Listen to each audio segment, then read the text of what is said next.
are we, NGOs, C4 included, dealing with this situation?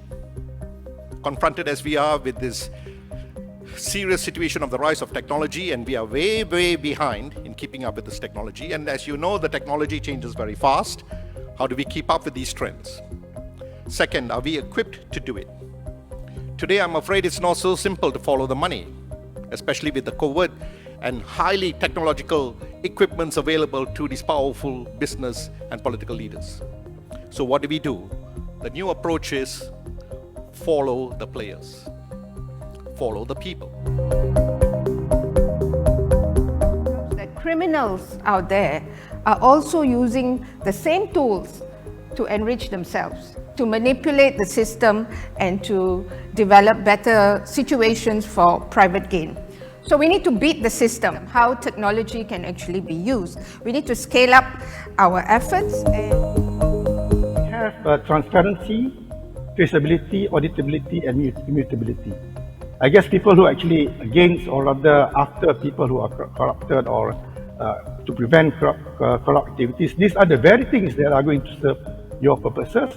And likewise, those who are actually feeling threatened by technology, and especially by blockchain technology, these are the areas that they will definitely be concerned about, and they will go all out in their means and ways to prevent these kind of things from being implemented.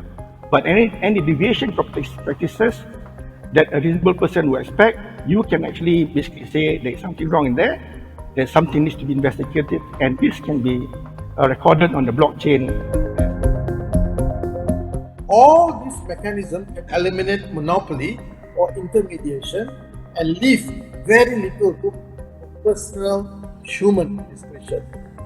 The same powerful forces provide a solid basis for accountability, which securely and transparently record the who, what, when, how, where, and why, and IoT unbiased data. However, as the last one, always the hardest, it needs the strong political will. I think Prof mentioned about the political will to reinforce not only the construction of the digital economy itself, but also finally acting on the basis for accountability provided by the digital economy to hold the corrupt responsible. That governments are not monoliths, right? So governments are not all just one homogeneous lump, but they consist of multiple different agencies and different departments and at different levels with different people who are interested in different things. So not all agencies or departments think the same. And so the first step is to identify allies and then to find a way to work with them. So you can start small and then scale up over time. And very often we see this approach in many different places all around the world, where we start with one agency or one ministry or even one state or even one city, and then start to introduce reforms there. So the anti-corruption authorities, the auditors, the oversight agencies, and law enforcement authorities in general need to be able to put in place strategies and tools that utilize digital data to identify corrupt transactions, transfer of proceeds of crime, as well as leakages in public spending or misallocation of resources, as well as embezzlement of public funds and conflict of interest.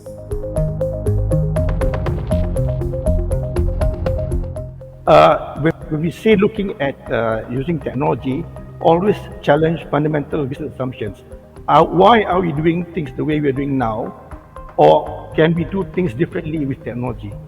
Once you answer that question, you can see basically the potential of technology, whether it's blockchain or other technologies that can actually come to effect that can minimize this kind of exposure, like inefficiency and corruption and so on and so on. Mining the data that's already available in the public domain and transforming it into usable data. And I think that's something that's very, very possible in Malaysia.